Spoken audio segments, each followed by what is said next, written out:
Oke. Assalamualaikum warahmatullahi wabarakatuh. Good afternoon, everyone.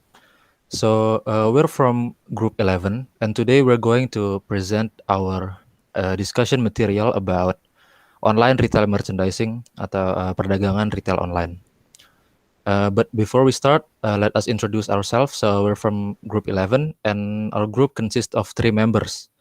Those 3 members are Vida Aryani, Gea Meliala, and me, Radifan Adli Febrian. Okay, for the first topic, it will be explained by me. In explanation, we're going to switch to bahasa. Oke, jadi yang pertama ada definisi dan pengertian dari online retail merchandising. Jadi, online retail merchandising itu dapat dideskripsikan sebagai bagaimana seorang penjual memanfaatkan platform yang ada untuk memasarkan produk mereka secara optimal, sehingga dapat menarik minat pelanggan untuk membeli produk yang mereka pasarkan. Yang mana tujuan akhirnya ialah memaksimalkan potensi penjualan produk untuk setiap pelanggan yang mengakses platform si penjual. Lantas, platform seperti apa yang dimaksud? Jadi, platform yang dimaksud di sini itu ialah, segala macam bentuk lapak penjualan digital yang dapat dimanfaatkan oleh si penjual, seperti website penjualan e-commerce, yang mana, website tersebut merupakan, dalam tanda kutip, bentuk online dari toko-toko retail konvensional atau tatap muka pada umumnya. Yang mana pada website tersebut, si penjual ini dapat memaksimalkan potensi untuk menarik minat pelanggan, misalnya dengan meletakkan video atau foto produk unggulan pada laman utamanya, sehingga website tersebut terlihat menarik, memberikan rekomendasi yang relevan sesuai dengan ketertarikan pelanggan, mengkategorikan produk sehingga mudah dicari, dan berbagai cara lainnya untuk memanage platform tersebut, sehingga pelanggan itu mudah menemukan websitenya, kemudian tertarik untuk mengunjungi, dan pada akhirnya tergugah untuk membeli produk yang dipasarkan oleh si penjual. Nah, jadi seperti yang disinggung sebelumnya, jadi segala proses memasarkan produk secara online melalui berbagai strategi dalam platform-platform digital inilah yang disebut sebagai online retail merchandising. Baik, berikutnya, mengapa online retail merchandising itu penting? Jadi, seiring dengan perkembangan zaman yang segalanya semakin terdigitalisasi, hal tersebut itu menjadikan setiap bidang kehidupan harus dapat beradaptasi dengan internet, tak terkecuali bidang ekonomi atau dunia bisnis, atau pemilik usaha retail yang usahanya, merambah di dunia online. Nah, karena persaingan antara retail online itu terus meningkat setiap saat dan tingkat konversi rata-rata di retail online itu telah menurun karena ketatnya persaingan yang ada. Nah, untuk meningkatkan konversi nilai rata-rata pemesanan itu diperlukan suatu fokus yang menampilkan perjalanan pelanggan online dan pengalaman pengguna. Merchandising e-commerce itu menjadi lebih penting dari sebelumnya berkat meningkatnya minat belanja online. Terlebih pada masa COVID-19 yang mengharuskan kita membatasi aktivitas di luar ruangan, termasuk berbelanja, sehingga metode belanja online itu semakin dipilih. Dalam website, menampilkan produk secara sederhana namun estetis itu telah menjadi bentuk seni, dan banyak situs web yang bereksperimen dengan merchandising e-commerce untuk menarik perhatian pelanggan. Cara penampilan produk ini itu bukan hanya tentang membuat situs web terlihat rapi dan mudah diakses, tetapi juga penting untuk mengubah pengunjung situs menjadi pelanggan yang membayar. Dengan CTA atau call to action atau ajakan bertindak yang ditempatkan secara strategis, pengingat untuk keranjang belanja yang ditinggalkan, dan tombol pesan lagi, online retail merchandising itu dapat mempengaruhi kebiasaan membeli konsumen. Nah, online merchandising itu dapat memikat pelanggan, mempromosikan produk atau penawaran khusus, membantu menampilkan berbagai produk, menghasilkan lalu lintas website dengan daftar yang disesuaikan dengan SEO, dan kemudian menjadikan browsers menjadi pembeli. Baik digital atau di dalam toko, pengecer atau retailer itu menggunakan merchandising untuk mempengaruhi niat pelanggan dan mencapai sasaran penjualan mereka, baik di toko fisik maupun toko digital. Berbagai teknik merchandising digunakan untuk mengatur produk, mengkomunikasikan nilainya, dan menciptakan pengalaman pelanggan yang optimal. Okay, for the next topic, it will be explained by Vida. Thank you. Oke, selanjutnya. Yang selanjutnya itu apa saja sih aspek penting yang harus ada dalam online retail merchandising? Jadi ada 4. Yang pertama, foto yang profesional, lalu desain yang estetik, customer experience, lalu fitur ponsel atau mobile responsiveness. Yang pertama itu foto yang profesional, jadi foto produk itu adalah alat penjualan nomor satu di e-commerce dan cara terbaik untuk menjawab pertanyaan pelanggan tentang detail dan fitur suatu barang. Jadi perlu dipastikan bahwa usaha retail online memiliki foto profesional dengan kualitas yang baik yang menampilkan produk secara akurat dan detail.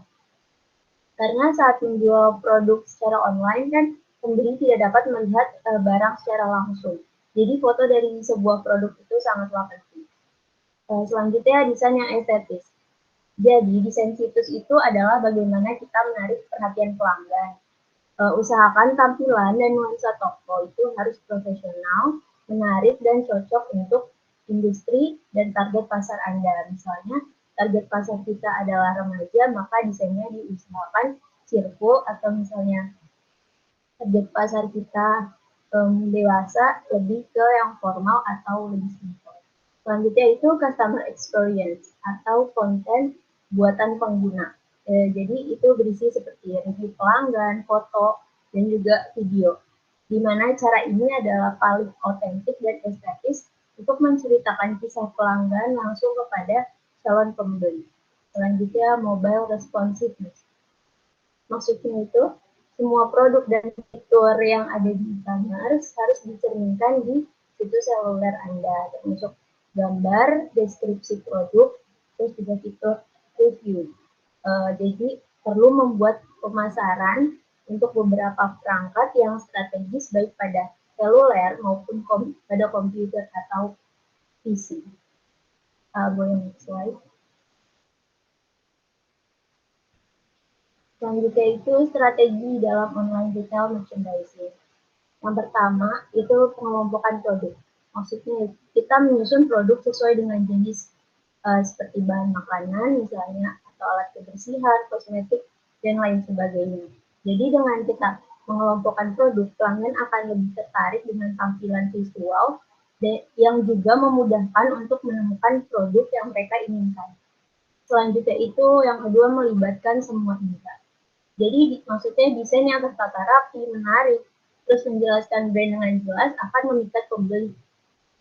Maka dari itu hindari tampilan yang banyak dan sebaiknya fokus pada satu unsur yang dapat menyorot atau meng-highlight item yang membuat visual itu lebih menarik. Selanjutnya dukungan signage. Signage ini berguna untuk menyampaikan informasi dan mengarahkan pengunjung menjelajahi lebih jauh toko retail kita. Misalnya nih retail kita menjual produk kesehatan, maka gunakanlah signage yang memberikan informasi singkat aja dengan desain yang menarik dan menunjukkan bahwa toko kita menyediakan produk-produk kesehatan. Selanjutnya yang keempat itu ubah toko menjadi Instagram ready. Jadi selain membuat tampilan online retail merchandising dalam website menarik, kita juga bisa membuat website tersebut Instagram ready atau mengaitkan website dengan Instagram karena mungkin saja pelanggan lebih nyaman melakukan pembelanjaan dengan interface sosial media seperti Instagram. Lalu yang selanjutnya itu ubah berkala tampilan dan tata letak. Agar lebih efektif, penting bagi kita untuk menganalisis penjualan mingguan dan meninjau ulang mengenai tampilan retail kita, apakah membosankan dan mempengaruhi penjualan. Maka dari itu perlu bagi kita untuk mengubah tampilannya dan tata letaknya secara berkala. Lalu selanjutnya yang terakhir atau yang keenam, buat user experience bagi para pelanggan. Jadi user experience ini mengarahkan kepada kepuasan pelanggan terhadap produk yang kita tawarkan. Cara ini membuat calon pelanggan mengetahui kualitas produk kita sehingga mempengaruhi calon pelanggan ini untuk membeli tanpa ragu. Boleh next slide. Saya kembalikan kepada moderator. Okay, thank you Vida. And for the next topic, it will be explained by Gea. Oke, makasih Radifan. Di sini saya mau menjelaskan mengenai contoh online retail merchandising yang efektif. Nah, di sini kelompok kami mengambil salah satu perusahaan retail, yaitu IKEA. Perusahaan IKEA ini merupakan perusahaan retail yang bergerak di bidang perabotan rumah tangga yang berasal dari Swedia. Namun perusahaan IKEA ini juga bergerak di Indonesia, salah satunya terdapat di Alam Sutra, Tangerang, dan Banten. IKEA ini merupakan salah satu perusahaan retail yang sering dikutip sebagai contoh terbaik dalam menerapkan strategi pemasaran retail yang hebat. Ada 3 contoh dari strategi retail dan omnichannel yang dilakukan oleh IKEA.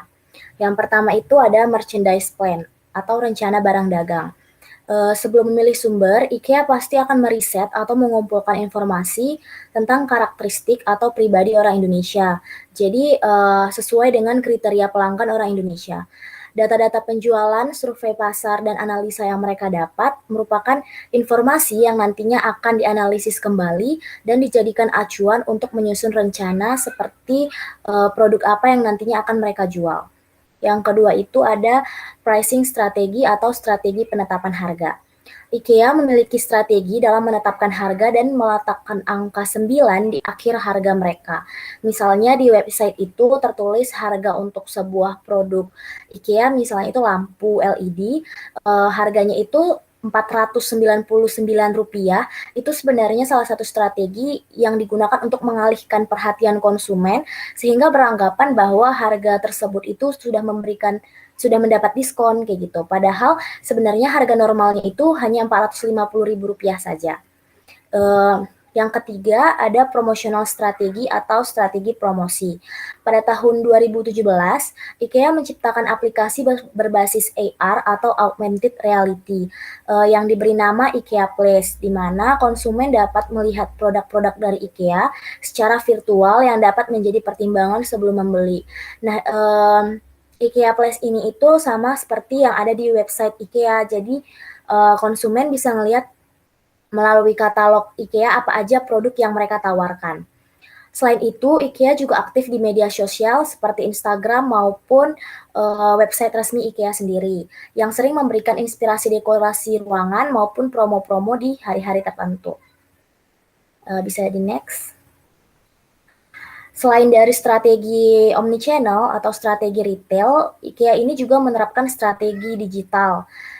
Yang pertama itu dengan bentuk digital, harapannya masyarakat akan lebih banyak dapat mengakses katalog IKEA kapanpun dan dimanapun, juga mendapatkan inspirasi produk, dekorasi rumah. Jadi melalui aplikasi IKEA ini, setiap pelanggan yang membuka aplikasi tersebut bisa mengakses katalog IKEA dan mereka juga menawarkan inspirasi dekorasi rumah maupun promo-promo menarik yang sedang berlangsung kayak gitu. Yang kedua, produk IKEA ini ditawarkan dalam katalog dengan berbagai harga. IKEA menurunkan harga sebanyak 111 produk yang diakurasi secara khusus berdasarkan kebutuhan dan favorit pelanggan. Yang ketiga, perusahaan juga menyediakan fitur hotspotting yang dimana fitur ini memudahkan pelanggan yang ingin mengambil informasi dari katalog dan langsung melakukan pembelian lewat ikea.co.id. Selain itu juga untuk memperluas jangkauan pelanggan di berbagai kota, IKEA juga menerapkan salah satu program yaitu Pick Up Point yang tersedia di Jakarta Garden City. Fasilitas ini memberikan kemudahan untuk pengguna dalam melakukan belanja khususnya di lokasi-lokasi terdekat dari di mana mereka mengakses IKEA aplikasi IKEA kayak gitu. Selain di Jakarta Garden City, Pick Up Point ini juga terdapat di kota-kota besar lainnya seperti Bekasi, Bandung, dan Surabaya. Sehingga dapat kita simpulkan bahwa IKEA ini merupakan salah satu perusahaan retail yang sudah efektif dalam membangun omnichannel environment karena ditandai dengan kepraktisan dalam membeli produk yang dapat dipesan melalui website atau bisa juga langsung berkunjung ke toko IKEA. Namun produk-produk yang tidak dapat diakses secara langsung juga bisa dikirimkan melalui fitur Pick Up Point yang bisa diakses juga melalui media sosial baik itu Instagram maupun website resmi dari IKEA ini. Semua usaha-usaha dan segala kepraktisan yang diberikan oleh IKEA ini menandakan bahwa IKEA merupakan salah satu perusahaan retail yang menerapkan omnichannel yang efektif. Sekian dari saya kembalikan kepada Radivan. Okay, thank you, Gea. And with the last part explained, it also signaling the end of our presentation. We'd like to say thank you for your attention. Assalamualaikum warahmatullahi wabarakatuh.